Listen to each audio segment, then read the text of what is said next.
हम चाहते हैं कि हमारे बच्चे को रोजगार मिले। हम चाहते हैं कि हमारा बच्चा हमारे घर में पैसा लेके आए और बोले कि माँ, तेरे को बाहर सरकार के फ्री खाने राशन की स्कीम पे जरूरत नहीं है, मैं तेरे लिए कमा सकता हूं। इन्होंने साथियों हर स्तर पे आपके साथ धोखा किया है और अब आपका समय आ गया है इनसे सवाल करने का कि भाई किस तरीके से तुम सरकार चलाते आए हो।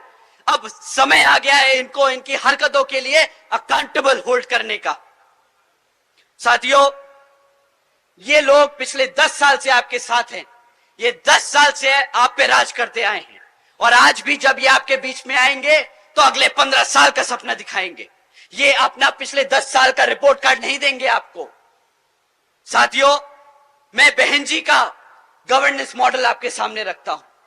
हम 2007 में सत्ता में आए थे और हम 2012 तक सत्ता में थे, पर आज भी बहन जी के ऊपर से गाइडलाइंस है कि आप आगे आने वाले 5 साल के लिए क्या करेंगे वो नहीं बताएंगे। आपने पिछले 5 साल में क्या किया आप वो बताएंगे।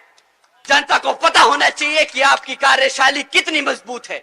वो आपके भरोसे पे वोट दे, आपके काम पे वोट दे। तो साथियों, मैं आपके सामने बहन जी के कुछ काम आपके सामने रखता हूं और आप ही डिसाइड करना कि आपके लिए, आपके बच्चों के लिए सही नेता कौन है। बहन जी के गवर्नेंस मॉडल के तहत साथियों, बसपा की सरकार ने महामाया गरीब बालिका आशीर्वाद योजना चलाई थी, जिसके तहत 3,25,000 बच्चियों को 1-1 लाख रुपए देने का बहन जी ने काम किया था। साथियों, बहन जी ने अपनी सरकार में 3,250 करोड़ रुपए अपनी बच्चियों को 1-1 लाख रुपए देने का काम किया जब वो पैदा हुई, ताकि जब वो 18 साल की हो तो उनको अपने माँ बाप या अपने किसी भाई बहन पे डिपेंड ना होना पड़े, वो अपने पैरों पर खड़ी हो सके। देश में पहली बार पैदा होते ही बच्ची 1 लखपति बनी थी बहन जी के शासनकाल में। साथियों, बहन जी के गवर्नेंस मॉडल के तहत बीएसपी की सरकार ने सावित्रीबाई फूले बालिका शिक्षा योजना चलाई थी, जिसके तहत 7 लाख से ज्यादा बच्चियों को 12वीं तक की शिक्षा फ्री में प्राप्त कराई गई। यहाँ पे बहन जी ने फ्री में राशन नहीं बांटा, यहाँ पे बहन जी ने फ्री में शिक्षा बांटी है। आप सब जानते होंगे बाबा साहब क्या कहते थे। बाबा साहब कहते थे, अगर कोई शिक्षा प्राप्त कर ले, शिक्षा क्या होती है?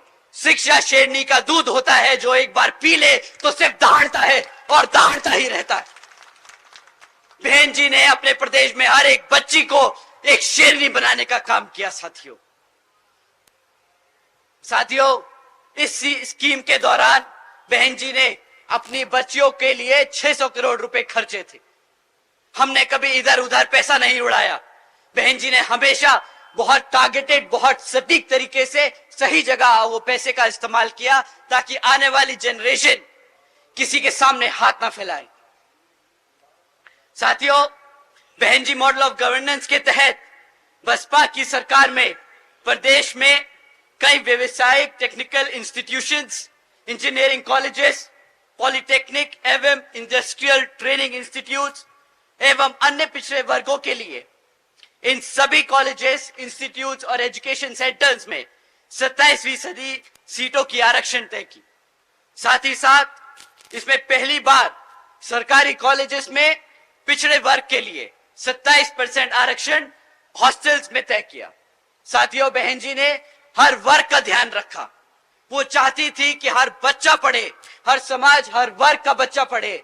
किसी के लिए पढ़ाई के लिए पैसा एक मुश्किल ना बन पाए। यहां पे पिछले 10 साल से कांग्रेस, बीजेपी की सरकारें चलती आ रही हैं विभिन्न प्रदेशों में, और सत्ता में केंद्र में भाजपा की सरकार। क्या आप उनसे पूछिए कि भाई तुम फ्री की राशन की बात करते हो, कितने कॉलेजेस बनवाए तुमने, कितने कॉलेजेस चल रहे हैं, कितने बच्चों को तुमने पढ़ाया? सवाल आपके भविष्य का है साथियों। आपके आज वोट डालने से आपके बच्चों का भविष्य बदलेगा। आप लोगों ने अपना जीवन जी लिया है, आज आपके बच्चों के लिए आपको लड़ना होगा। साथियों, बहन जी के मॉडल ऑफ गवर्नेंस के तहत बसपा की सरकार ने सरकारी नौकरियों के साथ साथ देश में पहली बार सरकारी ठेकों में भी आरक्षण की व्यवस्था तय की। हमारे लोग, पिछड़े वर्ग के लोग, बहुजन लोग खाली सरकारी नौकरियों में आगे नहीं बढ़ेंगे, वो प्राइवेट सेक्टर में भी आगे बढ़ेंगे। वो अपने पैरों पर बिजनेस खड़ा कर खड़े होंगे। साथियों, वो अपने आप को नौकरी मांगने नहीं, नौकरी देने लायक बनेंगे। बहन जी ने हमेशा से आप सबके लिए हमेशा आगे के लिए सोच के काम किया। साथियों, बहन जी के मॉडल ऑफ गवर्नेंस के तहत बसपा की सरकार ने कृषि व संबंधित कार्यों में सबसे पहले मिनिमम वेजेस को 55 रुपए से बढ़ाकर 100 रुपए प्रतिदिन किया। साथियों, साथ ही साथ अन्य पिछड़े वर्गों के लोगों की क्रीमी लेयर की वार्षिक आय 3 लाख रुपए से बढ़ाकर 5 लाख रुपए कर दी, ताकि उन सभी लोगों को फाइनेंशियली लाभ हो सके। साथ ही साथ बहन जी के मॉडल ऑफ गवर्नेंस के तहत बसपा की सरकार में 90,000 से अधिक शिक्षकों को सरकारी नौकरी दी गई। 1 लाख से अधिक सफाई कर्मचारियों को सरकारी नौकरी दी गई। 2 लाख से अधिक जवानों को पुलिस फोर्स में भर्ती किया गया।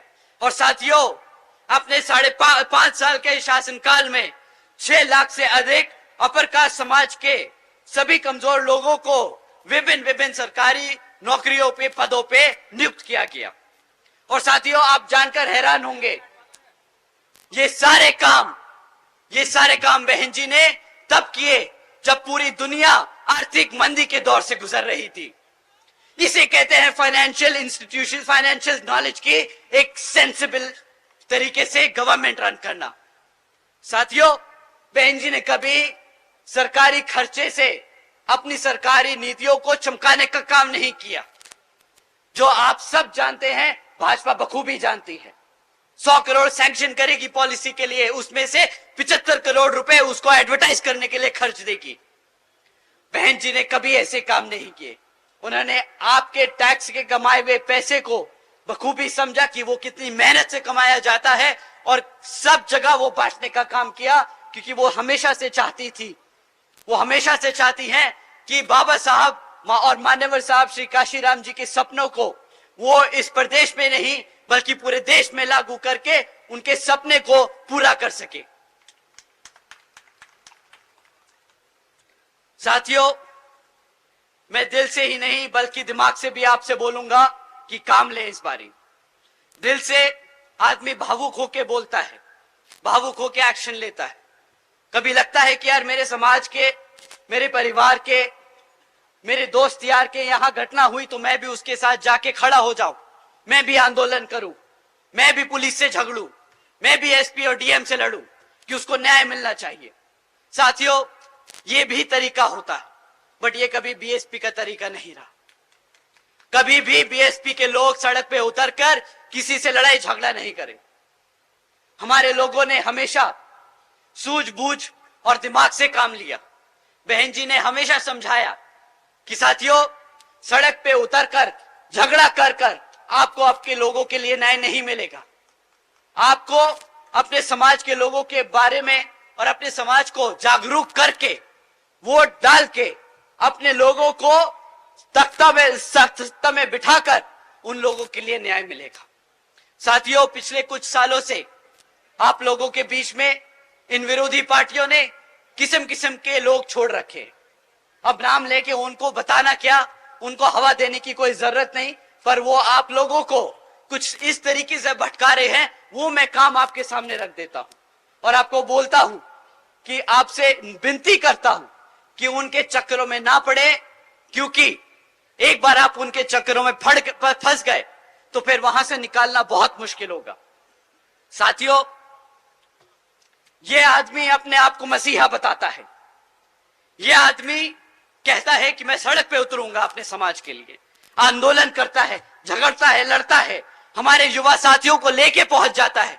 फिर क्या होता है, हमारे युवा साथियों पे मुकदमे होते हैं, और जैसे ही मुकदमे होते हैं वे बेचारे ढूंढते फिरते हैं कि भाई साहब हमें बचाओ।